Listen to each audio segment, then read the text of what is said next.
This is CTV News with Nafisa Karim. He was not part of the investigation until we identified him through investigative techniques. A man in Campbell River is arrested and charged in connection to a cold case cracked through the use of technology. Also tonight. When you take 2, 3, 4 away from that, that becomes a significant impact.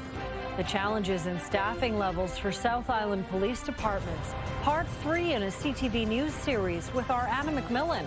Plus, Adam finds out how an unhoused man near Parksville is striving to make his community more positive. Later on the Sawatsky sign-off. Good evening. Thank you for joining us. A man in Campbell River has been arrested in connection to a series of historic sexual assaults. The charges have been laid by police in Ontario after years of investigating and the use of genetic genealogy. CTV's Brian Bicknell reports.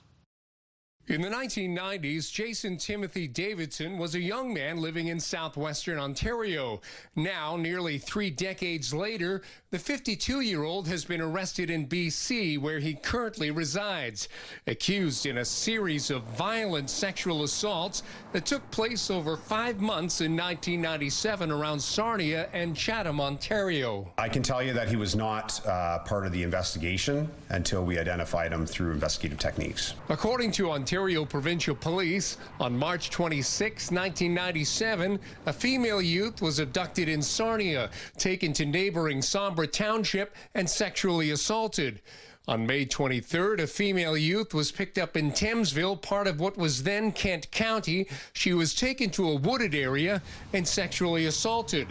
On June 7th, an adult female was picked up in Sarnia, taken to a remote area nearby, and sexually assaulted. Then on August 20th, a female youth was picked up in Chatham, taken to Dover Township in Kent County, and sexually assaulted.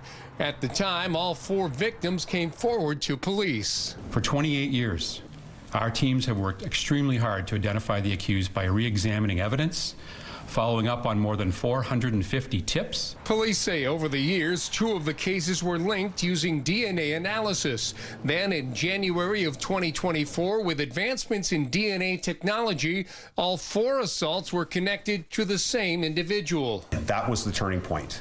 From there, our team utilized investigative genetic genealogy. This past Sunday, Davidson was arrested in Campbell River, BC, before being transferred back to Ontario. After 28 long years of enduring, the suffering that they've had to go through, I can't even begin to imagine. But being able to tell them that we got him was a very big moment. Davidson now facing a slew of charges related to sexual assault and kidnapping. This past June, Ontario's Information and Privacy Commissioner released guardrails for police use of investigative genetic genealogy. The IPC saying while it is a powerful tool for solving serious crimes, there are concerns regarding privacy and human rights. The police do work with companies in order to be able to access information that is voluntarily, and consent has been provided by the people signing up for individual companies. Davidson was scheduled to appear in a Chatham, Ontario court Wednesday. Brian Bicknell, CTV News. Charges have been laid against another Campbell River man accused of possessing child pornography. Campbell River Christian School has confirmed Jeffrey Falk was a teacher there until July, when staff were notified he was under investigation. RCMP say their investigation started in May after getting information from the National Center for Missing and Exploited Children. Police executed a search warrant at a Campbell River home in June. They say the search led to the seizure of a substantial collection of child pornography, which included images and videos. 39-year-old Jeffrey Falk is scheduled to appear in court next month. Campbell River Christian School says it informed families of the situation and is providing additional support and has reviewed its policies. The poor state of staffing in police departments is making headlines, so tonight we're delving into the issue. We're learning how vacancies can cause serious disruptions in smaller departments, including those on Vancouver Island. CTV's Anna McMillan now with the 3rd and final installment of her series about policing in BC.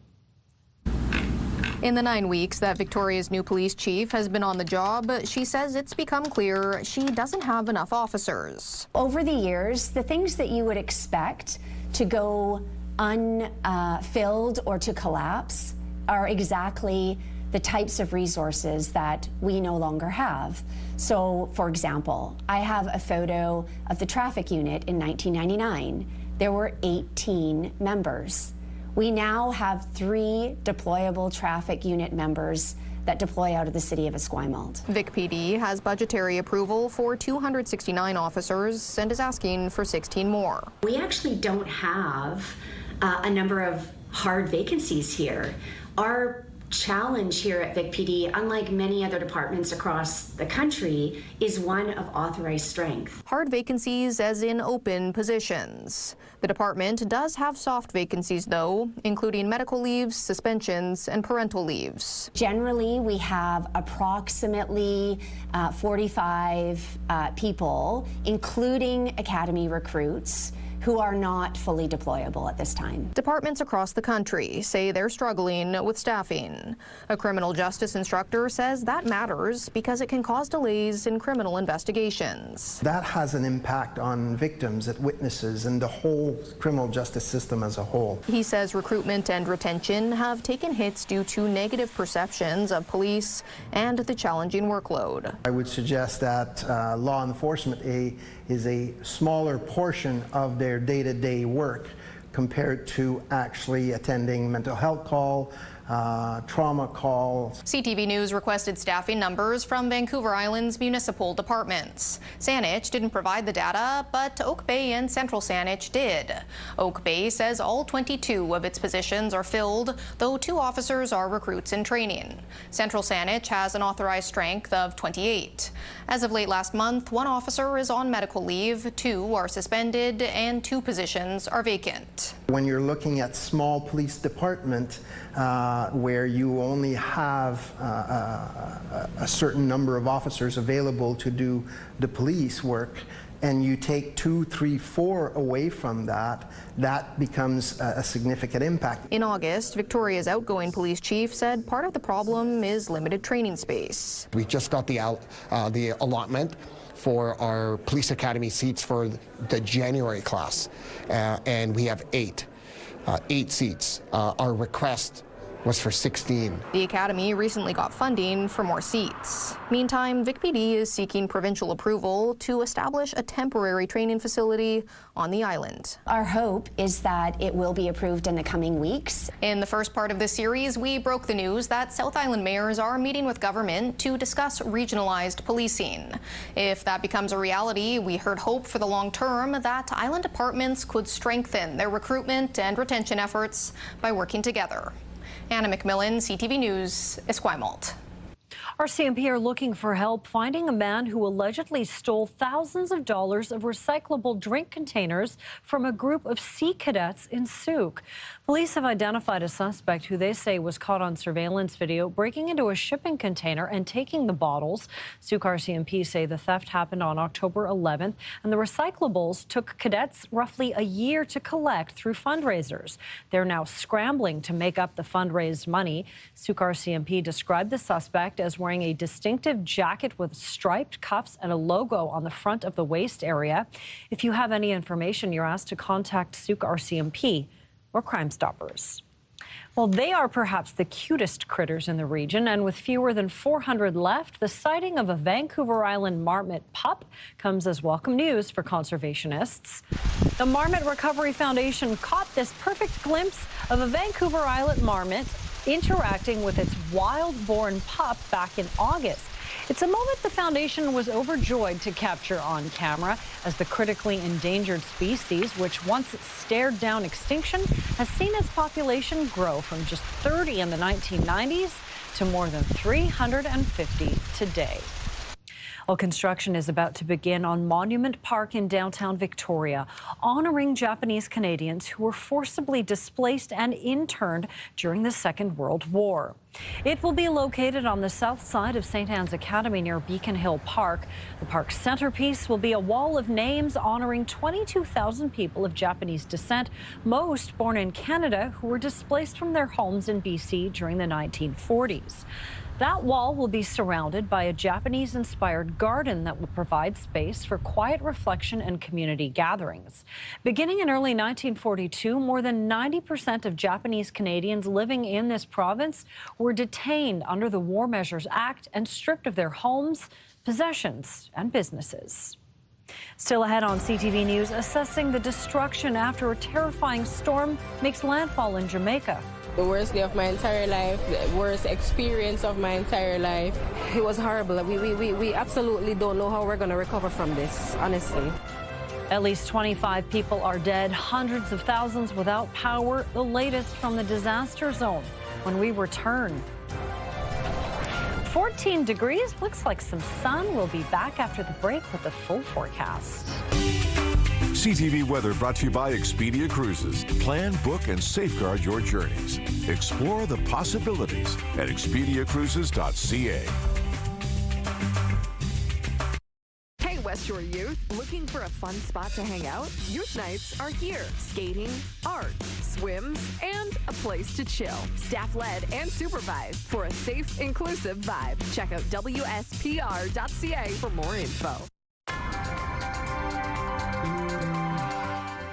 Josh is off today. We are joined by Ann Lou. It's not looking too bad out. No, not at all. It feels and looks like spring out there at 14 degrees, a mix of sun and cloud. It's the calm after the windstorm that we saw yesterday. Winds gust to 81 kilometers an hour for Port Hardy tomorrow. But here's a look at our satellite radar. Not too bad at all. Fair conditions out there, and that's what we can expect. As we head through the overnight, we'll see increasing cloud coverage. Into tomorrow morning, we'll start off pretty cloudy across the island, but tomorrow afternoon, it clears up quite nicely. Get outside and enjoy the sunshine because the next big system moves its way in and brings us heavy rain just in time, unfortunately, for Halloween. For the North Island tomorrow, you're looking at a mix of sun and cloud. Enjoy it. On Friday, Halloween, we will see soggy conditions, 10 degrees. On Saturday and Sunday, we will see showers. Don't forget to fall back an hour before you go to bed on Saturday. Monday, mostly cloudy skies, 9 degrees with a few showers. For the inland island tomorrow, we'll start off cloudy, clears up quite nicely, soggy for Halloween, a mix of sun and cloud for Saturday.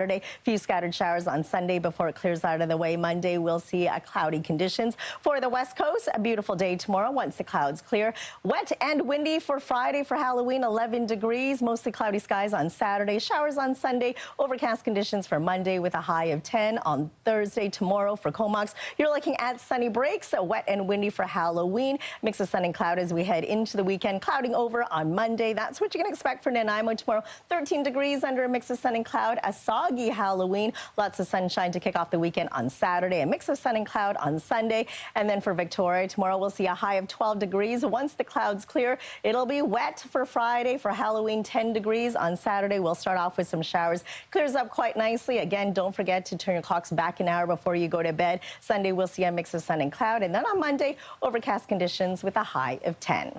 CTV weather brought to you by Expedia Cruises for air, land, and sea vacations. So another beautiful day tomorrow before the rain returns. Nafisa. All right, thanks, Ann. Hurricane Melissa has left dozens of people dead and widespread destruction across Cuba, Jamaica, and other parts of the Caribbean. And despite being downgraded, the storm is still posing a threat. CTV's Scott Hurst has the latest. Urgent search and rescue operations are well underway as the full scope of the disaster is only just now starting to reveal itself. However, initial assessments are pointing to catastrophic damage across many regions on the island nation. Jamaica has gone through what I can call one of its worst periods. Hundreds of thousands have been left without power. Homes, schools, and hospitals all bearing the brunt of the storm. A Category 5 hurricane when it came ashore with winds nearing 300 kilometers per hour, one of the strongest Atlantic hurricanes on record. The Prime Minister has declared the whole island a disaster zone, even though, relatively speaking, the capital city of Kingston was spared the worst of the damage.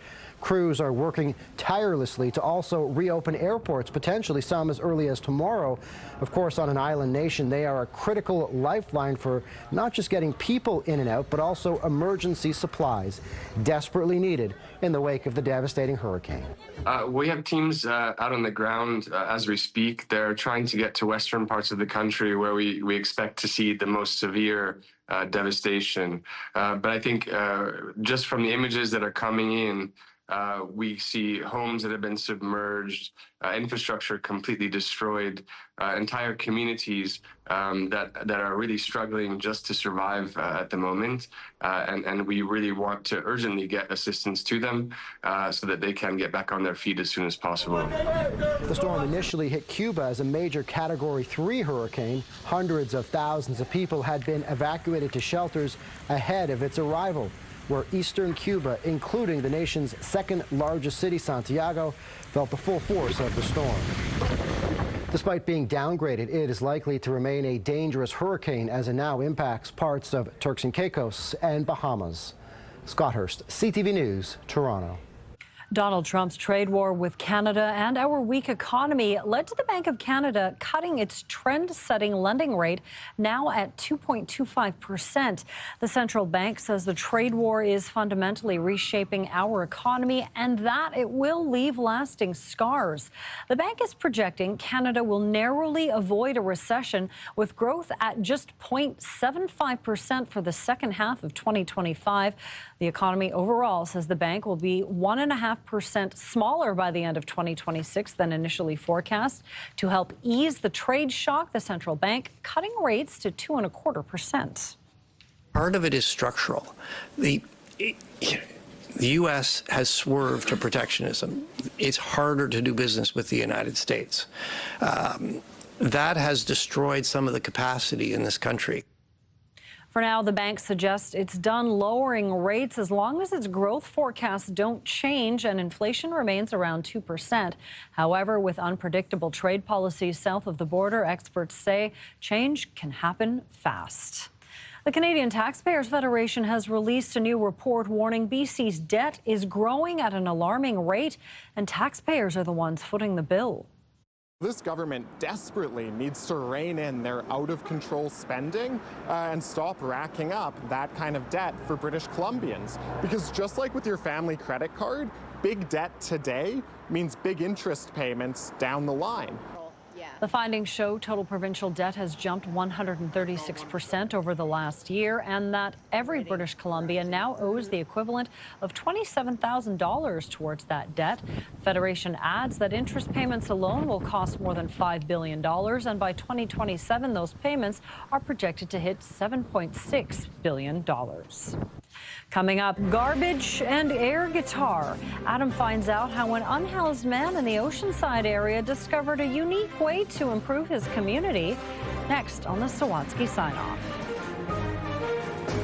A trusted voice focused on Vancouver Island first. Good news for tourism. Sharing stories. We're here at Esquimalt Lagoon that hit closest to home. Housing is a growing issue. What's your plan? Watch weekdays at 4:30 and at ctvnewsvancouverisland.ca. When you see it happen, send it to CTV News. Text 10400 from your screen to ours. Text 10400.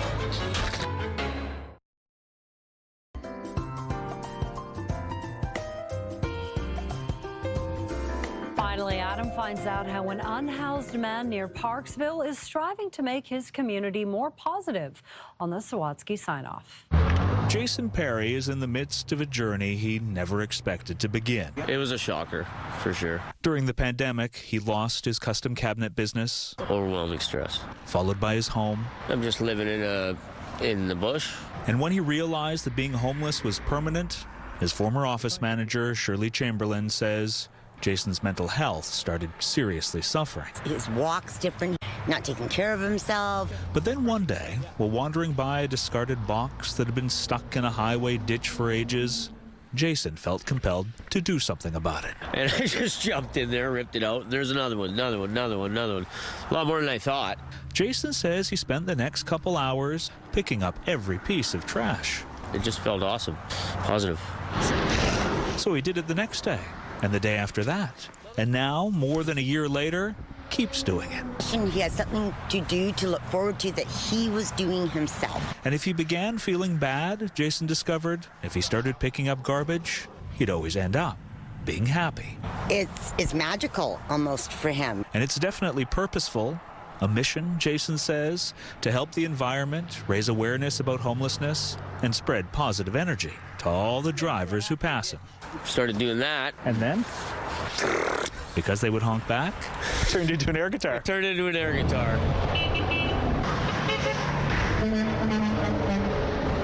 The more excited the traffic gets, the more motivated I get. And the more people you make smile, Jason says, the more likely they'll smile at someone else. It spreads like wildfire.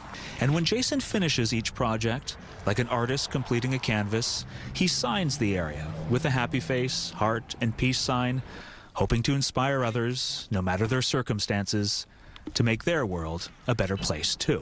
Making a difference his way, the community being receptive of it, is a beautiful thing. Adam Sawatsky, CTV News, Parksville.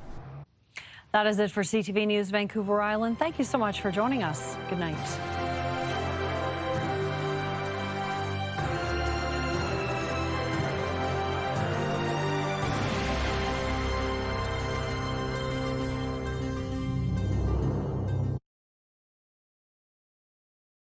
Today on CTV News, shots fired. I think anybody that is a public figure around this whole extortion is a target, and this is very, very scary. From a music video to a crime scene, the home of a prominent Punjabi singer sprayed with bullets. Also tonight. We anticipate that some folks that are on the fence may come off that proverbial fence and get back into the marketplace. The Bank of Canada cuts its key interest rate again. What it means for BC's struggling real estate market. And I knew what was happening. I knew I was dying. he went into cardiac arrest while riding his bike and survived. How a Pitt Meadows man is now looking for the Good Samaritans who helped save his life. This is CTV News with Nafisa Kareem. Good evening and thank you for joining us. We begin with a literal power play in BC politics. The Premier says he will call an early election if a bill to fast-track a multi-billion-dollar North Coast hydro line fails. CTV's Legislative Bureau Chief Rob Buffum joins us live from Victoria. Rob, David Eby staking his government over this project. That's right, Nafisa. That was the language he used. He pointed to the razor-thin one-vote majority that his party holds in the House and said if the bill does not pass, British Columbians will be going to the polls. The bill he's talking about is Bill 31 that would fast-track construction, as you say, of the North Coast Transmission Power Line, a project that Eby says will generate thousands of jobs and billions of dollars. The bill passed second reading today, but it still has more votes to pass. I would stake our government on that. We have to be ready. Last thing I want is an election. And with that said, you know, this bill is non-negotiable for me. If the Premier wants to go to this brinkmanship, I can tell you, as the Conservatives, we will be voting against Bill 31. So if he wants to go to the polls, drop the writ, let's go dance. The NDP do have just enough votes, relying potentially on the House Speaker if needed, with 47 out of 93 seats in the House to pass the bill. But someone could be sick or away. The Conservatives have said, as we've just saw, they do oppose the bill, and the Greens have expressed concerns about it too. While it is not a confidence vote, House Speaker Mike Farnworth told reporters today that he could designate it as such. So we'll have to wait and see. This vote will take place either in November or the first week of December, and then we'll find out whether or not there is the possibility that British Columbians will be going to the polls. Nafisa. All right, Rob, thank you. Now, Premier Eby says his government will be asking for a stay of the implementation of the Cowichan Tribe's decision. It comes a day after Richmond residents gave their mayor an earful at a town hall.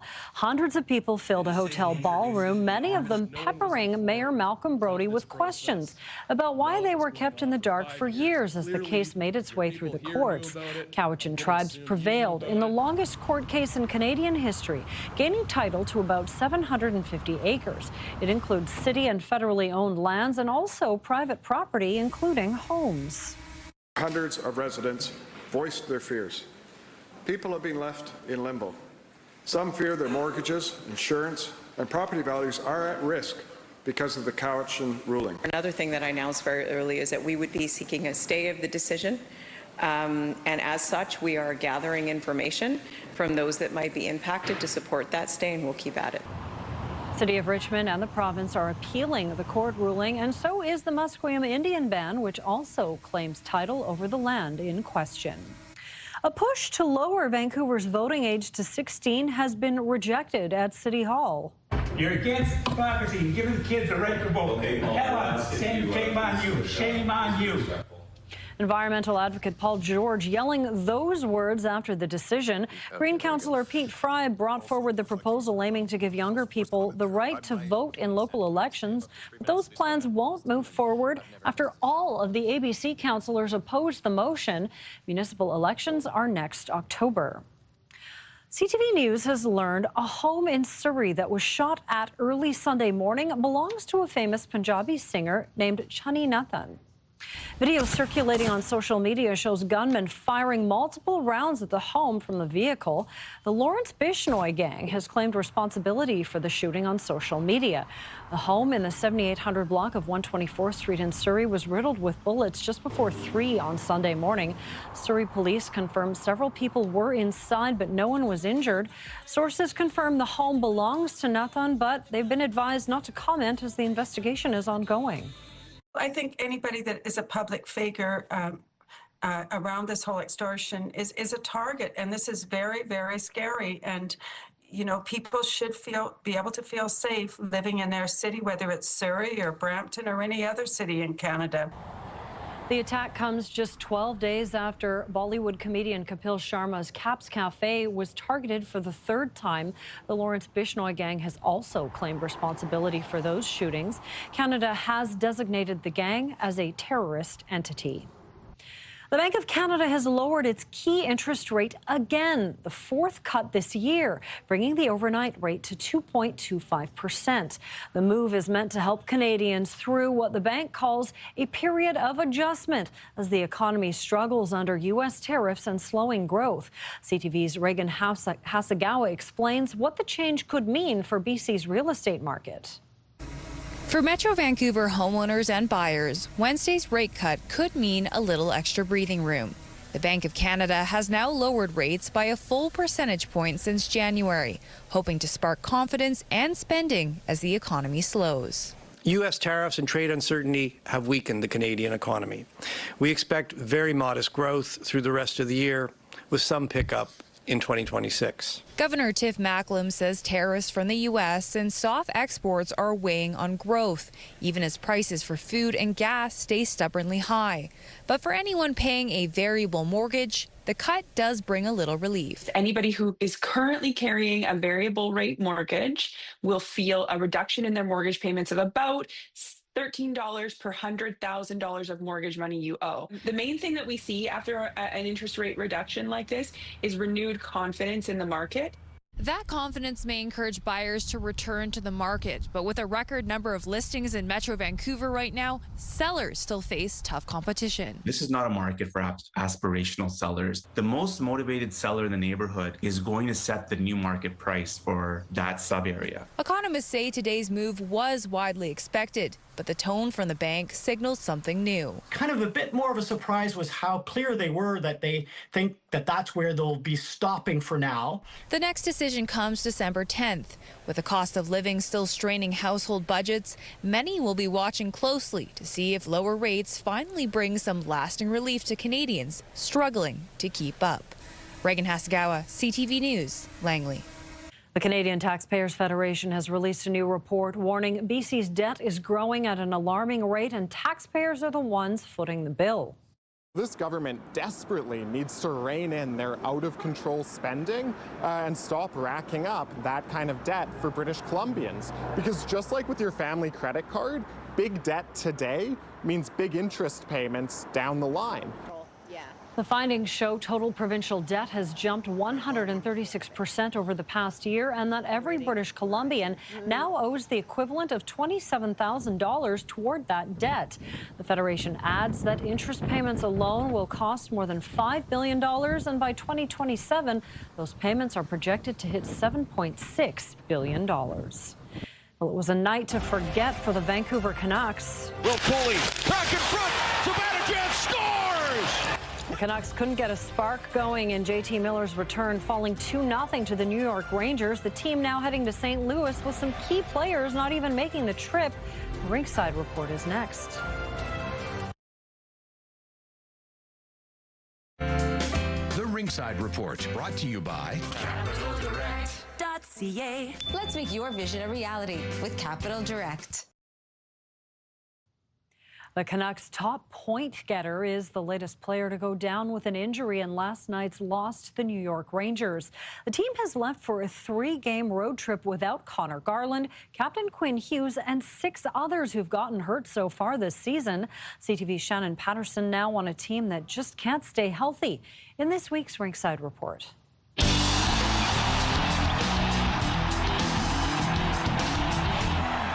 During Tuesday night's loss to the New York Rangers, team points leader Connor Garland became the 8th Vancouver Canuck to suffer an injury this season. It certainly looked like his head snapped back and potentially a whiplash situation. So he did play the full second period of the game. So maybe you think he's out of the woods at that point, but then doesn't come out for the third, and he's not making the start of this road trip. Injured captain Quinn Hughes also didn't catch the team charter to St. Louis for Thursday's game. Quinn Hughes is without a doubt 100% far and away their most important, their best player.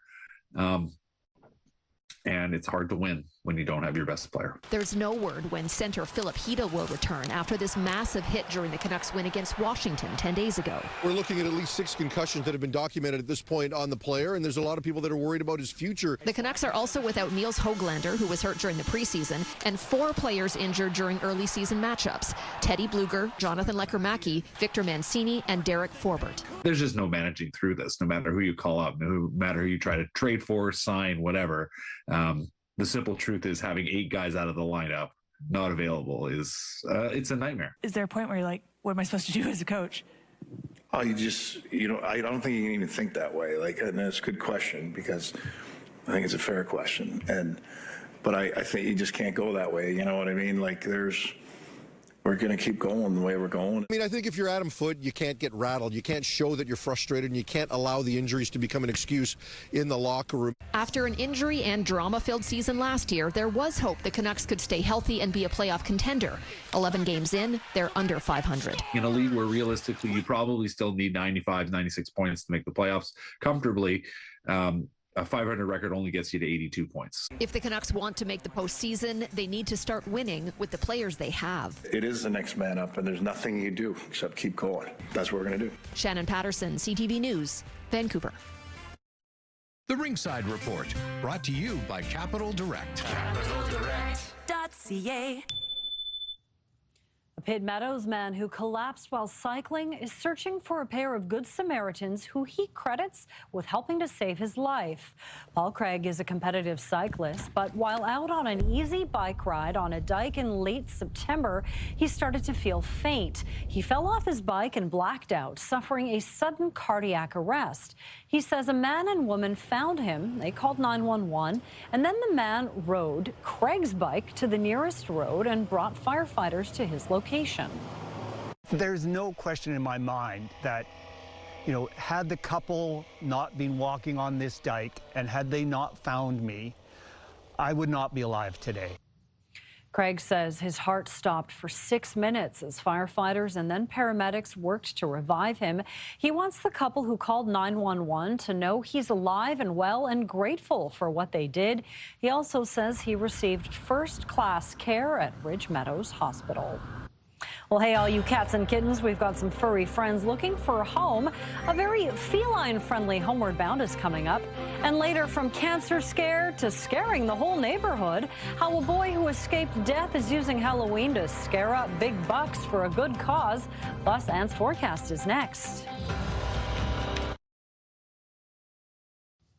A very dramatic look through the clouds from our camera on top of Grouse Mountain. And If you could see through the cloud, you would see English Bay. But... Yes, that is right. And if you're below the clouds, you will see some sunshine as well. Partly cloudy conditions out there right now. For us on the south coast, we do have another system offshore, and that is going to bring in a line of showers towards the northwest corner of the province as we head into tomorrow. An extra cloud coverage for us as we head through the overnight as well. So here's how everything will play out. Right now, we're looking at blue skies and sunshine pretty much across the lower mainland. Through the overnight hours, we'll see increasing cloud coverage. That's how we'll start off your early morning commute. And then tomorrow afternoon, once again, slowly but surely, things do clear up late in the afternoon into early tomorrow evening. For the southern interior, mostly sunny skies from Kamloops right down to Surrey.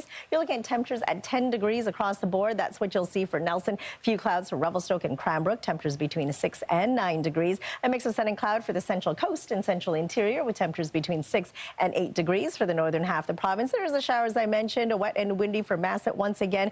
Showers clearing out of the way for Prince Rupert at 10. Other than that, a mix of sun and cloud for Fort Nelson, Fort St. John, Smithers and Terrace with some sunny breaks for Dease Lake at 7 degrees. For the North Island, a few clouds and 10 degrees for Port Hardy. Mostly cloudy skies with a few sunny breaks, 10 degrees as well for Campbell River and Comox. For the South Island, sunny breaks for Tofino at 11. Clear is up quite nicely from Port Alberni right down to Victoria. You're looking at temperatures between 10 and 13 degrees for the Sunshine Coast, a mix of sun and cloud.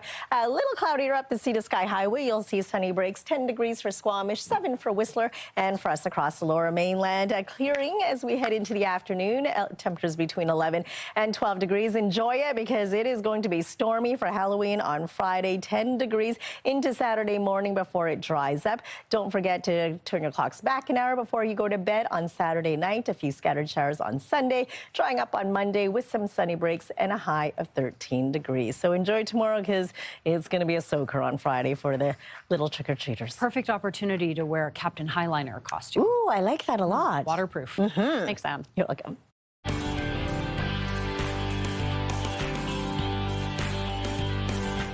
Time for Homeward Bound, our weekly segment where we introduce you to some furry friends from local rescues looking for their forever home. Here are some kitties from the BC SPCA. Yeah, meet Jade, a joyful 2-year-old kitty who came to the SPCA from a home with many other cats. Now, she may enjoy a multi-cat household again, but she would also be perfectly content being the only cat, so she can soak up all the attention. Jade is sweet and social, always up for a cuddle. She's available for adoption at the SPCA's Abbotsford Centre. Adorable. And if you're looking for a loyal companion who loves to cuddle, this kitty might just be your Shadow, literally. Shadow is a friendly 9-year-old boy who loves nothing more than spending time with his people, whether that's following you around the house or snuggling up together on the couch. Shadow is available at the SPCA's Richmond Animal Centre. Balded 1-year-old sisters Pit Pit and Starling will offer double the love. The sweet pair had a rough start in life and may take some time to come out of their shells. A patient household would allow them to blossom fully and show off their playful sides. Pit Pit and Starling are available at the SPCA's Squamish Animal Centre. I'm seeing double. Yeah, and for more information, head to adopt.spca.bc.ca. And another way to support the BC SPCA is a night of cuddles, dinner, and dancing at their annual off-leash gala. You can fetch tickets on their website. Oh, you'll be there. I sure will. Thanks, Sam. You're welcome. Well, still ahead, all the kids are saying it. Guess what's taken over our house? 667. You are no longer allowed to say, what number do you think I'm going to say? 67. Okay, it's actually the word of the year, but it's 2 numbers. And what exactly do they mean? We'll get into it. Stay with us.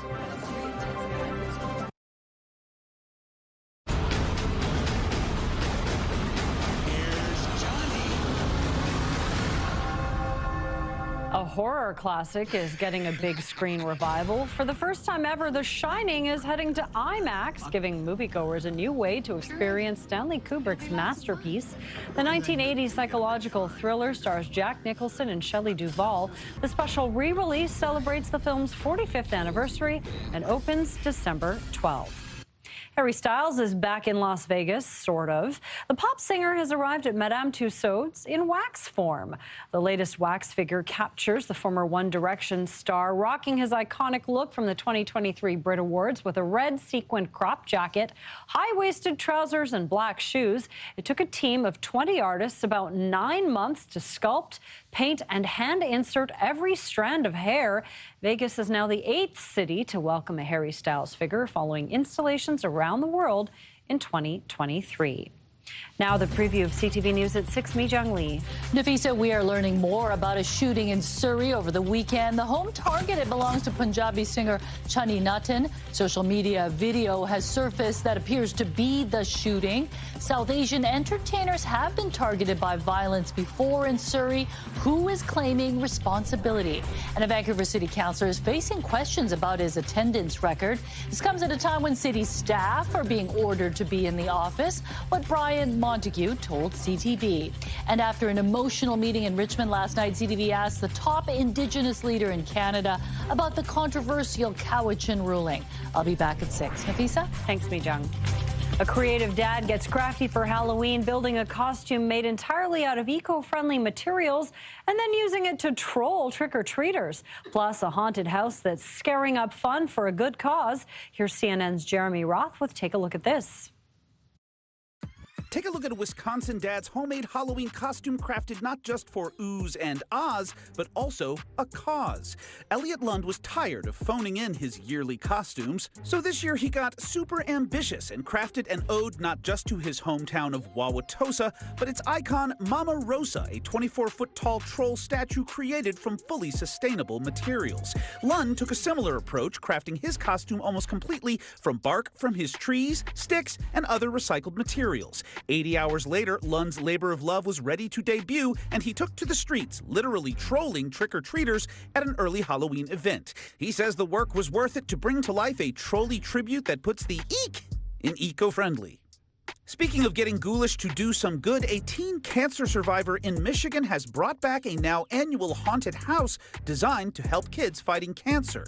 Jackson Amick has been cancer-free since 2022 after battling leukemia and has become a renowned area Halloween hype man, hosting an annual haunted house designed not just to turn heads, but also raise money to benefit other kids fighting cancer. The fundraising Freak Fest has raised thousands, is now in its 3rd year, and puts the caring in jump scare. Finally, a wild Wisconsin home has become the house to see this Halloween for those not just trickin' and treatin', but plunderin' and pillagin' too. The Blackstones have been doing piratey decor since 2018, but this year's is bigger than ever and more interactive as visitors can enter the ship's spooky hull located in the couple's garage. It definitely puts the yar in creative Midwestern seasonal yard decor. For Take a Look at This, I'm Jeremy Roth. We've got some spooky slang now. All right. This might be scary for teachers and parents. Dictionary.com has revealed its 2025 word of the year. It's not actually a word at all. The online dictionary has announced the numbers 6-7 for the annual pick. So 6-7, for those who don't know, is a slang term often used by kids and teens, and they've been using it a lot in the past year. Supposedly another way of saying so-so, or maybe this, maybe that. The site says the term was chosen because it reflects the social trends that help shape 2025, and it's pronounced 6-7. And the troop of Girl Guides I help lead, they like to say it. My niece and nephew as well. That's the only reason why I know it. Now that we're saying it, maybe they'll stop because it's not going to be cool anymore. I hope so. All right, our Scenic Snapshot tonight is snowy sunset along the Alaska Highway in northeastern BC. Thanks, Lavana, for sending this one in. And you can send us your Scenic Snapshot at scenicsnapshot@ctv.ca. I can just hear them now. Nafisa, you're so cringe. That's super cringe. Super cringe. Soups cringe. Soups cringe. Mi-Jung will be back for CTV News at 6. Right now, here's Sandy Ronaldo with CTV National News. See ya.